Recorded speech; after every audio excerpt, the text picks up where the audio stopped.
There we go. Good morning. How are y'all? All right. The book of Nahum this morning.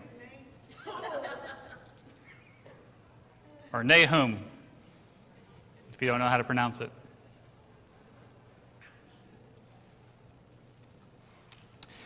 I think we went somewhere around verse 3 last week. That sound familiar? Chapter 1. Nahum chapter 1, verse 3-ish. I think we introduced the book by watching a video from the Bible Project. Remember that? Yeah. All 7 days ago. And then we began reading. So the book of Nahum here is the opposite in a way of the book of Jonah. Jonah was sent to go tell the people of Nineveh from the nation or the empire of Assyria that they were going to be destroyed. And so Jonah eventually went, right, as the story goes, and he preached that they were going to be destroyed. And the most unlikely thing happened. The king and all the people repented of their evil ways, their wicked ways.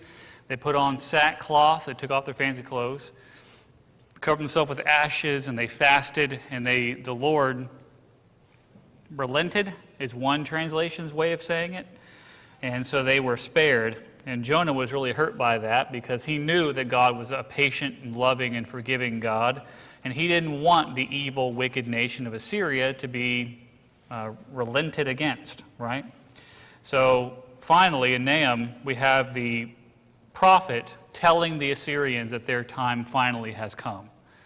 And then at the end of Nahum, you go to Habakkuk, another minor prophet. And in Habakkuk, that's the kind of moral question of how can a good, loving God use an evil and wicked empire to punish his nation, Israel and Judah. That's the entire book of Habakkuk, essentially. And the answer, again, is they're going to get their justice as well. So again, verse 3, the Lord is slow to anger and in great power, and the Lord will by no means clear the guilty. His way is in whirlwind and storm, and the clouds are the dust of his feet. So showing the power and the sense of justice that God has. Verse 4, he rebukes the sea and makes it dry. He dries up all the rivers. Bashan and Carmel wither. What is Bashan and Carmel? Yep, Mount Carmel. Caramel, if you want to get really wrong. And then Bashan. Does the name Bashan ring a bell to you in your mind? Yep, they had cows. We had a prophet who knew his audience pretty well, talked about the cows of Bashan, talking about the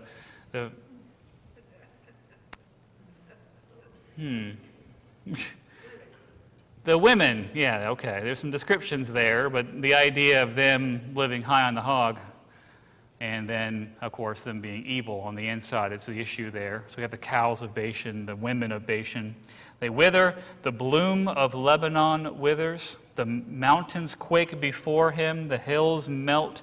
The earth heaves before him, the world and all who dwell in it. So what kind of language is this that we're reading here?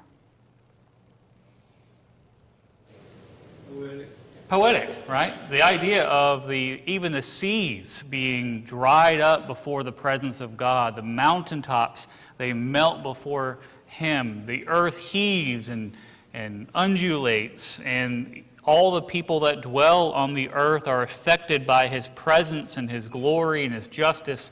That's the kind of language here that's not literal. It kind of is, but it's more poetic here to emphasize a point, right?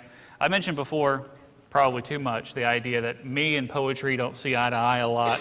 I just read too quickly. I don't let myself have the time to kind of soak up the words that are used to bring about those things that are evoked before them. This is that kind of language. You have to slowly read it to get the meaning of what's being said. And of course, being prophetic, you have this kind of coming to a point. It's not poetry for poetry's sake. It's trying to instill something to the readers or the hearers of the message. And this is the God that we're talking about. I know I mentioned last week the idea that sometimes in talking about God and describing Him and even praising Him on a Sunday morning, for example, we talk about His love and His grace and His mercy and His power and all these things that are great to emphasize because we were all in the same spiritual boat when it came to sin. And then because of God's grace and mercy and His teaching from Scripture, we know how to access that grace and mercy. But sometimes it may be the pendulum swings the other way a little bit too hard, right? So the idea of, yes, God is full of love and grace and mercy, that's true for sure, but don't forget who we're talking about. People that try to describe God and only use the idea of His love and grace and mercy, those are all true, but there's a more dynamic presence within the personhood of God, right? Not only does He extend us grace and love and mercy, which is great, there's also the idea of the creator of everything that spoke everything we've ever known into existence by His very voice. That's the God who says, this is the correct way to live. If you do that, you'll be blessed. That's the good side. If you forsake it and go after other gods, there's going to be cursing. There's punishment. That's the other side of the coin, right? Father's Day is today, I'm told. And I was talking to Melissa yesterday about that, or the day before. And she goes, yeah, it's Father's Day. What are you preaching about? And I go, oh yeah, it's Father's Day. What am I preaching about? So I gave her my sermon title, and she knows that text pretty well. And she goes, this is probably your least favorite holiday, isn't it? And I go, yeah, it sure is. What's that? It's the Hallmark holiday? All those made-up ones to sell cards? You can't dare say that about Mother's Day, but Father's Day, yeah, Hallmark. But for me, as many of you know, I had a complicated father figure growing up. So Father's Day is always a bit tricky. I try to spin it with my family, with my kids, and make it a new holiday. But there's still some remnants there from my past that's difficult to wrestle with. But one of the sayings that my father used a lot with me was, don't mistake my kindness for weakness. I mean, I can't roll my eyes hard enough, because that's my dad in a nutshell. But it's true when it comes to God. His kindness, His love, His grace and mercy. Don't mistake the fact that we're talking about God. That we're talking about the most powerful thing ever, who does love us and gives us grace and gives us mercy, absolutely true, but the flip side of that coin of His power and His might and His sense of justice, that we understand what's right and wrong only as a small image of who He is in light of everything that's not Him. If you can follow that train of thought. I know it's hard to do. Sir? When I think of God creating everything, I try to remember that He also created all unseen things. Mm-hmm. Whatever they are. Yeah. It's going to be a wild day, right? Yeah. I mean, you got John the Revelator, as we call him. I'm not sure why. He saw Revelation once, But anyway, you have John seeing an image of those unseen things that we don't get to experience on a daily basis. And it's difficult to wrap our minds around the unseen realm, right? But yeah, we have descriptions, but it's like, if you've never seen a sunrise before and someone writes down what a sunrise is like, how's that? It's not quite the same, right? Apparently it's the same way in the spiritual realm.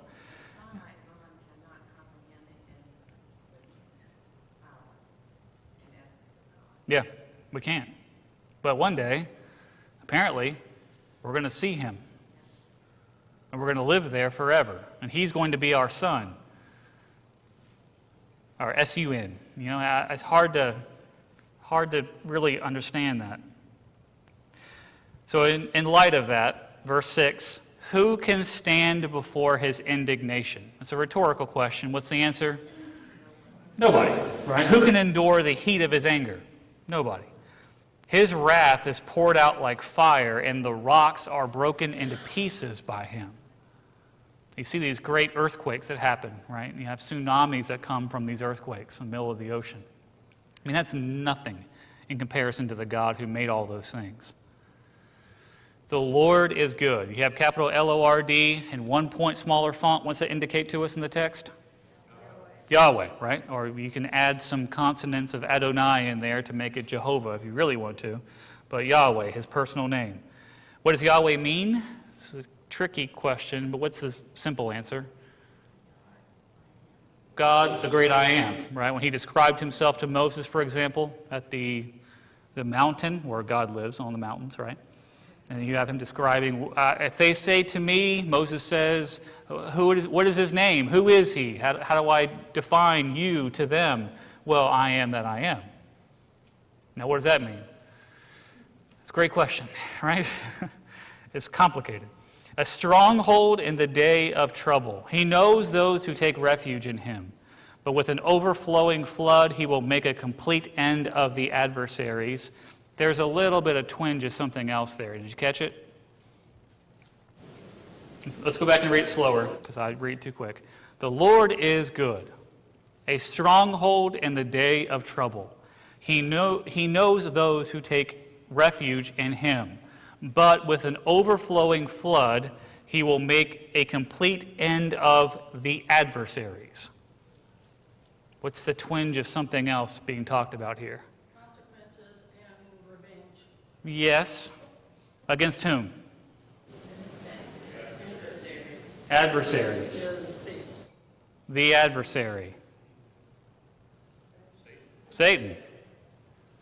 Satan's not a proper name. His name is not the Satan, right? It's a description. You have the adversary, the opposing one, the exalted one. You have Satan, the enemy. He will make a complete end of the adversaries and will pursue his enemies into darkness. What do you plot against the Lord? This is kind of funny a little bit if you kind of get the sense of what he's talking about here. You evil people in this nation of Assyria, you're making your plans against God. How great does your plan have to be to win against God? You think you're so smart. You have a great plan to try to subvert the Creator. He will make a complete end, a perfect end. Trouble will not rise up a second time, because they are like entangled thorns, like drunkards as they drink. They are consumed like a stubble fully dried. So the Lord's described here as being like fire, right? Verse 11, from you came one who plotted evil against the Lord, a worthless counselor. Thus says the Lord, though they are at full strength and many, they will be cut down and pass away. Though I have afflicted you, I will afflict you no more. And now I will break his yoke from off you, and will burst your bonds apart. So what's he describing here in verse 12 and 13? Freeing the remnant. Okay, that's good. Looking to that kind of future, the idea of every single prophet up until this point, right? We are in the middle of our study of the minor prophets.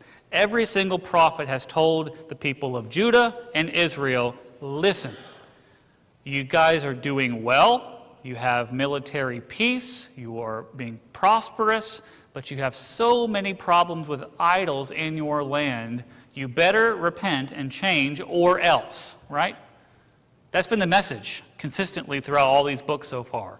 Change or else I'm going to send the Assyrians or Babylonians to you and remind you who's really in charge. Here, he's kind of giving the people that he's been yelling at for all this time to get them to wake up some relief. Though I have afflicted you, I'll afflict you no more. And now I will break his yoke from off of you and will burst your bonds apart. You're going to be freed from this enemy because their time has finally come. The Lord, Yahweh, has given commandment about you. No more shall your name be perpetuated. From the house of your gods I will cut off the carved image and the metal image. I will make your grave, you are vile. Kind of strong language, right? Bless you, Doug. Verse 15, behold, upon the mountains the feet of him who brings good news and publishes peace. Does that sound familiar? Where did we read about that before? What's that? Moses bringing down the tablets. Okay. It's also quoted somewhere else. Romans. Yeah. The idea of blessed are those who, or blessed are the feet of those who bear or carry or bring good news. That's used kind of in a prophetic way in the book of Romans, talking about the good news of the gospel, right? Keep your feasts, O Judah, fulfill your vows, for never again shall the worthless pass through you. He is utterly cut off. Again, there's that message of hope for the people of God. They're saying, be faithful to your feasts, to your feast days, your holidays, we'd call them, right? What's the origin of the name holiday, by the way?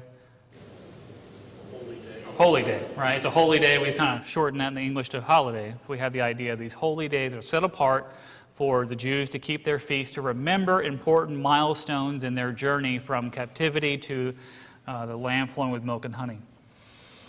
All right, chapter 2, so-called, verse 1. The scatterer has come upon you, has come up against you, rather. Man the ramparts, watch the road, dress for battle, collect all your strength, because the Lord is restoring the majesty of Jacob as the majesty of Israel. For plunderers have plundered them and ruined their branches. So what's that mean?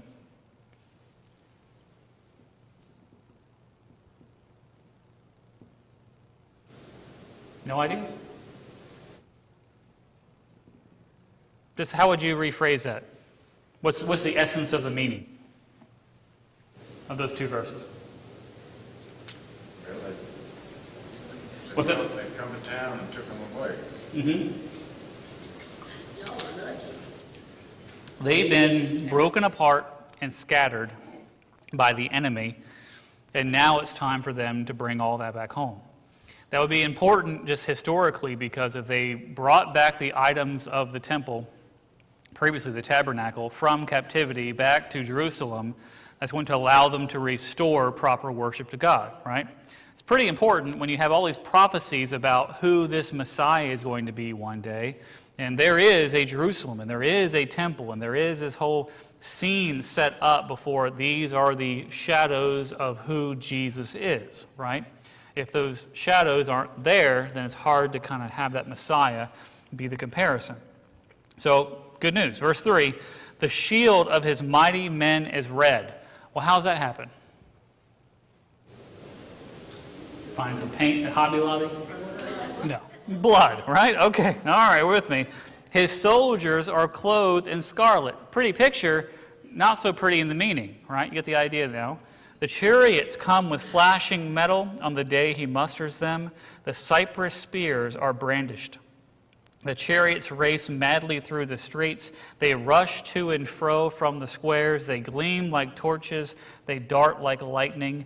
He remembers his officers. They stumble as they go. They hasten to the wall. The siege tower is set up. The river gates are opened. The palace melts away.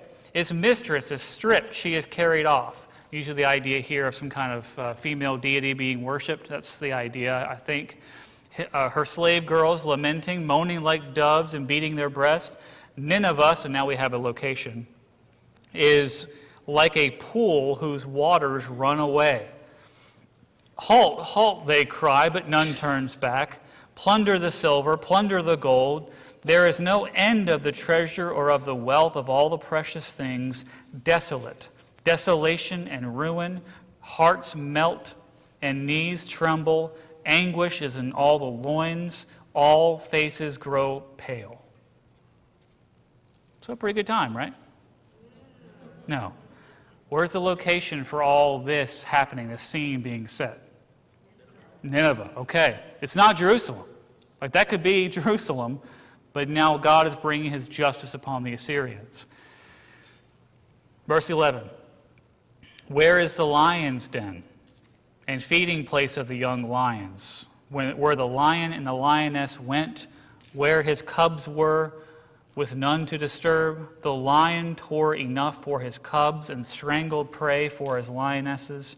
He filled his caves with prey and his dens with torn flesh. Behold, I am against you, declares the Lord of hosts, and I will burn your chariots in smoke and the sword shall devour your young lions, your young men.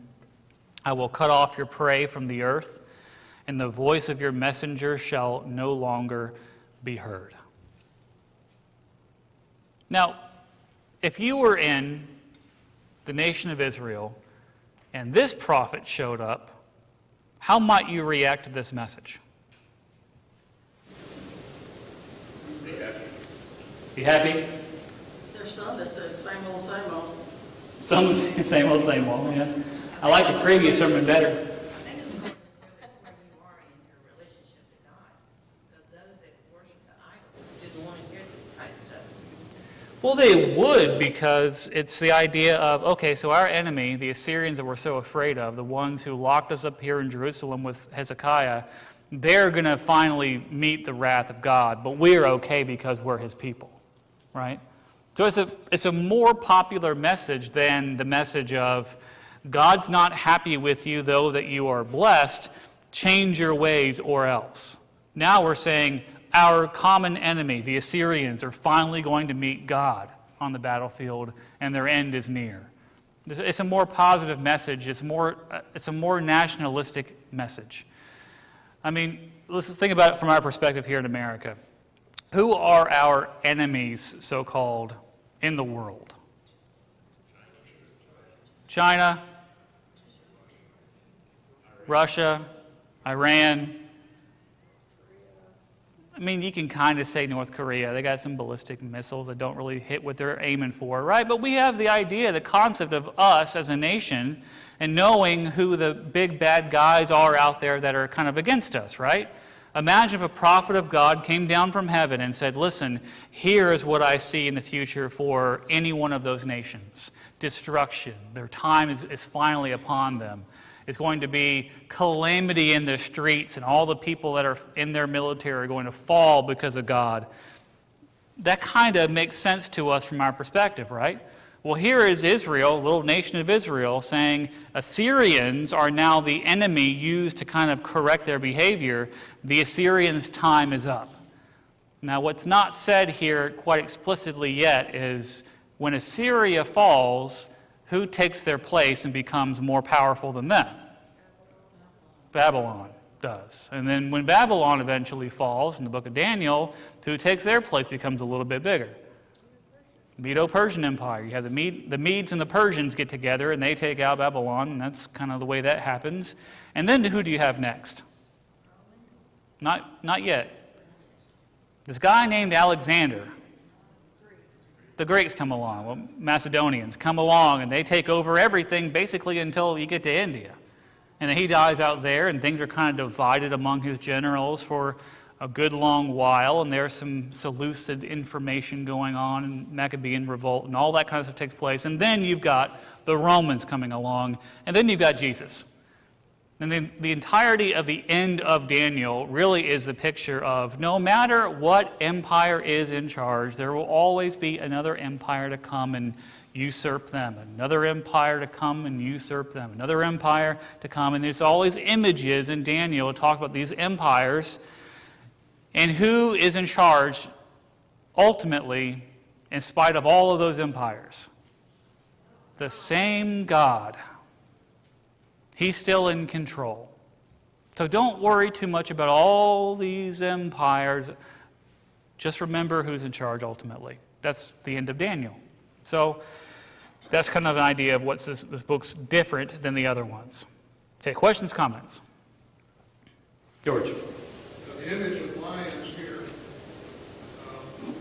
the lion was prominent in Assyrian art, and the main entrance to the pinnacle was flanked by two huge bronze lions. So it's more than just an image of the animals, it's an image of the animals that these people, I won't say worship, but model themselves after, I guess. Right. So in America, for example, we have a couple very strong images. What are some images that are iconic in our culture as Americans? Statue of Liberty, bald eagle, right? You ever seen a bald eagle in real life, in person? These small little birds, right? No. These things are massive. So, story time. In Charleston, we had this little suburb area. We had these watering holes and the collection retention ponds or whatever. And there were these giant fish in them. I don't know who stocked it or what, but they were just massive fish. So Maddie, when she was about 2, we walked down to the playground. It was hot. We're playing on the playground. She was done. We're walking back, and we just see all these cars in our neighborhood just parked on the side of the street. Someone's having a party or a cookout or something. And I finally looked through 2 of these cars that were parked, and I saw something on the ground. And I looked, people had cameras out and their little phones out, and they're taking pictures. I'm like, what is happening over there? And I hold Maddie up, and I'm looking over there, and there is a bald eagle who grabbed one of those giant fish out of that water retention pond and is just pecking at it and eating it up. And someone got a little too close with his cell phone. That thing took off. I had no idea they were that massive. I mean, the wingspan from one wing to the other is almost bigger than I am tall. This thing just took off like it was nothing and went up to his little nest up in the tree there. So we have that image of the American bald eagle, a part of our iconography today. And like George is saying there, if you look at the things that remain from the Assyrian Empire, a lion was theirs. And these lions that kind of look like men, so they were men that kind of had 4 legs, and then they had the face of a lion. That's their imagery of what they nationally would think about themselves, in a sense. That's the image also being brought out here. There's some more play on words if you really want to go deeper into it. I mean, talking about a book that people have written a lot about, the prophets. I mean, right or wrong, this evocative language, it brings out these scenes and this emotion has led a lot of people down a lot of rabbit holes about what they might mean. A lion from the tribe of Judah, for example, comes to mind. An image used by God himself to describe the Messiah. So the idea of lions being brought out here is interesting. You have Daniel in the lion's den. They would use that as kind of punishment for a while, right? So all of this kind of comes into play. Okay, chapter 3. Woe to the bloody city, all full of lies and plunder, no end to the prey.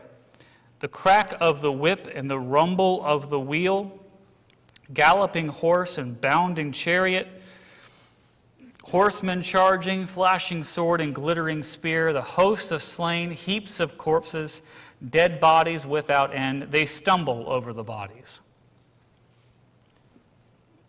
I mean, that's one way to rule, right? Verse 4, and all for the countless whorings of the prostitute, graceful and of deadly charms, who betrays nations with her whorings and people with her charms. Probably just a very illicit way to talk about the idea of idolatry, right? Verse 5, behold, I am against you, declares the Lord of hosts. I will lift up your skirts over your face. I will make nations look at your nakedness and kingdoms at your shame. There's something kind of ironic about verse 5. If you'll remember, the Assyrians were known to be fairly brutal when it comes to taking people captive, right? They take the most high-class elite of the society, and what would they do? So we've got some images of them putting fish hooks through the cheeks of people and lining them up like fish and then dragging them naked through the streets to say, this is what we'll do to the best of you. What are you all going to do? And the answer is, we'll give you tribute money. We'll do whatever you say. We don't want to end up like them. So verse 5, when God says, now I'm going to take you and strip you naked and drag you through the streets in shame, they should be somewhat familiar with that imagery, right? Verse 6, I will throw filth at you. That word filth is a bit more gratuitous in the original, you can probably guess. And treat you with contempt and make you a spectacle. And all who will look at you will shrink from you and say, wasted is Nineveh, who will grieve for her? Where shall I seek comforters for you?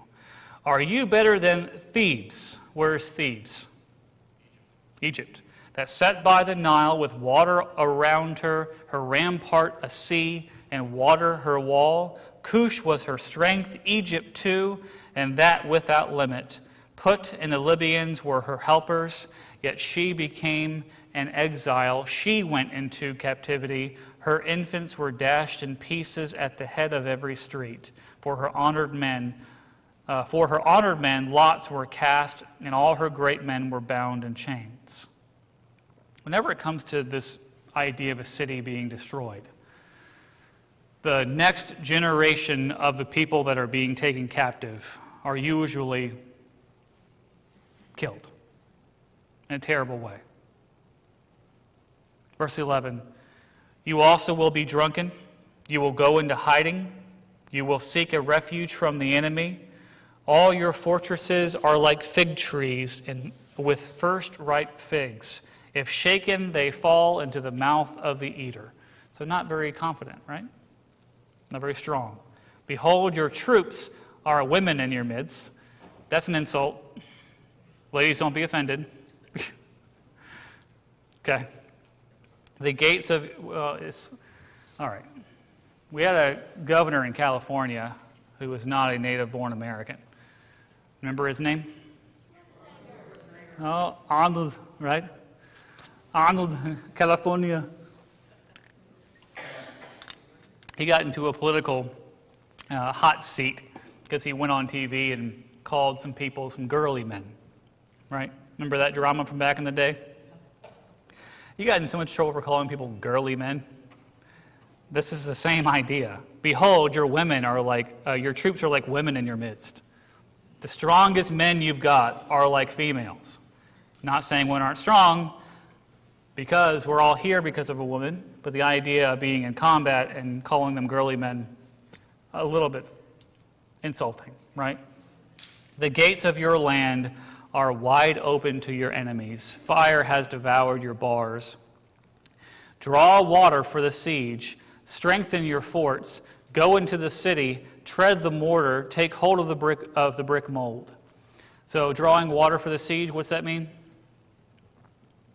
If you're being besieged, be prepared, draw water, right? If you're cut off and surrounded by the enemy in a city, it's only a matter of time before you run out of clean water and before you run out of food, right? That's the whole idea of siege combat.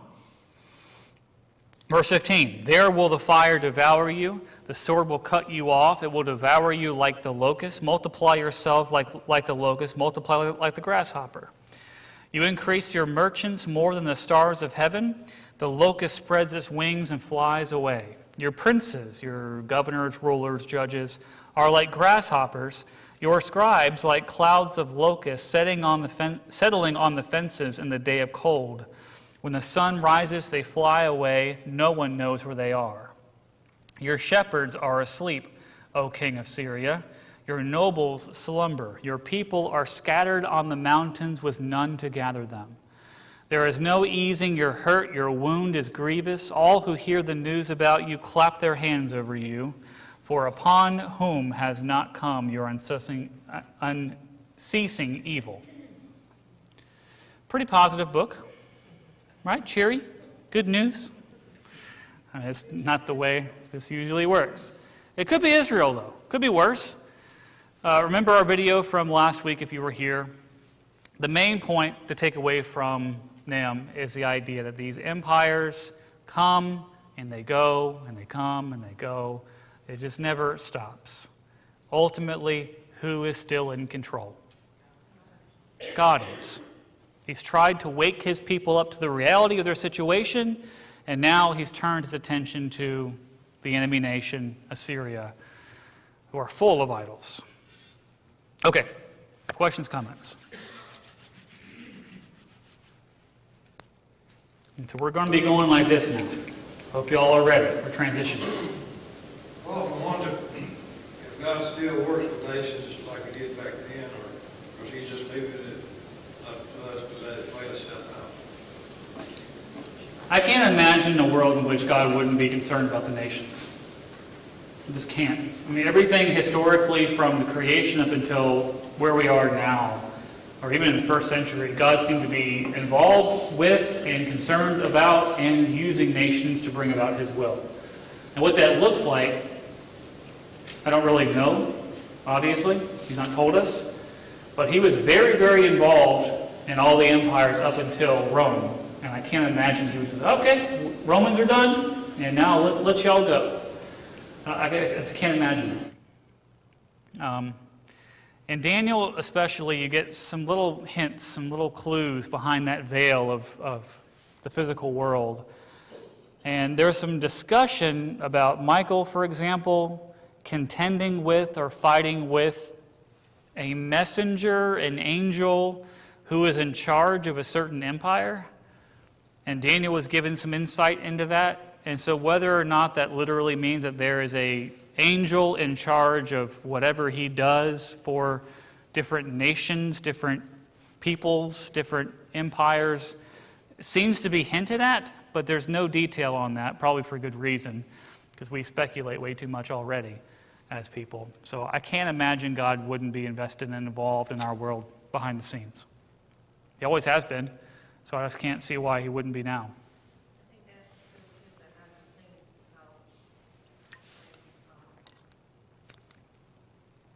because was allowed to see the spiritual realms. Yeah, Elijah's friend. We can't see that, but it's there. Yeah. I tried to bring some of that out in my sermon last week about spiritual warfare and the whole armor of God. And Paul seemed really invested by the Holy Spirit to let his readers know that there is stuff going on. It's hard to really pin that down because it's not in our physical world, but it's something that's talked about by Paul a lot as a reality. You know, I was given a thorn in the flesh by Satan. That's kind of a weird way to say I had a problem, right? But he seemed to want to bring up that language to invoke that spiritual realm that Satan was involved. Okay, anything else? What is the Holy Spirit given to us for? Except for us to pull from that. I mean, that's God as close as he can be in us, to give us the strength to do what we know we should do as a Christian. I mean, it's not blaming God, or it's not saying God did it. God did not give me breast cancer, nor Glenn colon cancer, nor Daniel leukemia. It happened. The Holy Spirit is there for us to use to give us strength and peace, and to know who to rely on. Friends, family, Him.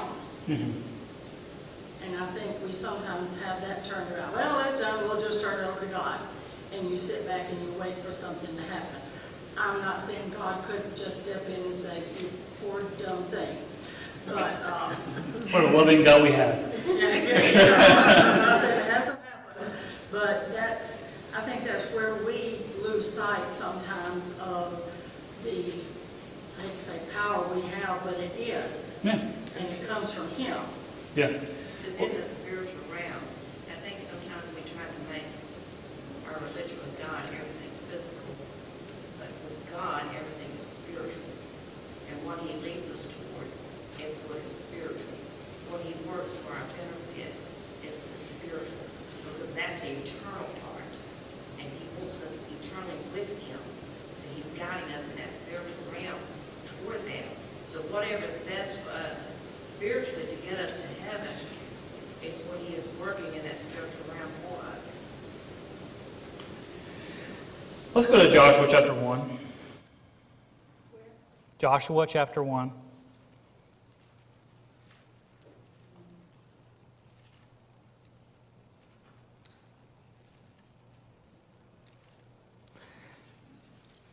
Joshua chapter 1.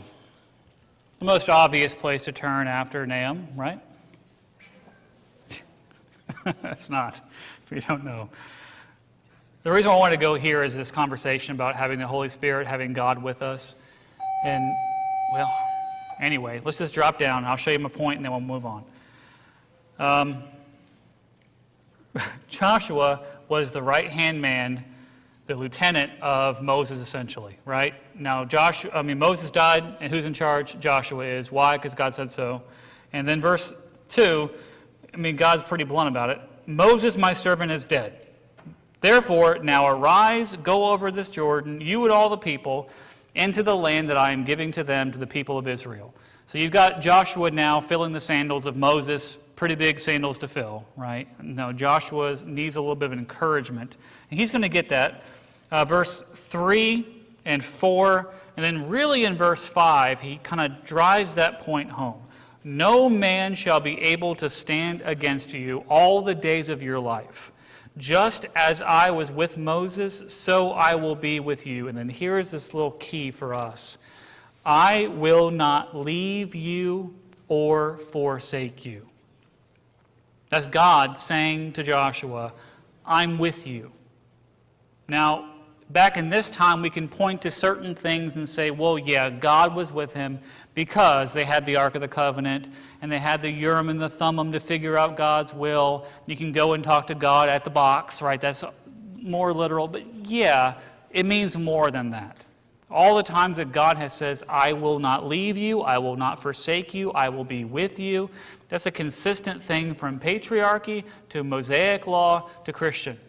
It's the same idea. So knowing that God is with us, there's no more clear way to say that God is in you, the Son is in you, the Spirit is in you. Guess who's with you? God's with you. So to Lisa's point, yeah, knowing that we have God, we can draw from that strength, from that power. We're never alone. He's with us every step of the way. All right, that's enough for this morning. We'll move on to Habakkuk next week, Lord willing, and figure out how a good God can use a bad group of people to bring about his will and have more questions than answers. That's the way it works. Thank you for your time and your attention this morning, and we'll pause here for the day and pick up next week. We're at the back half. These books are all short. If there's more than 3 chapters, it's going to be a shock to us now, so we're going to be moving through these last couple of books together quite quickly. As we transition from exile to post-exilic prophets, the message will change to there is somebody coming, and we know who that somebody is. Okay, thank you.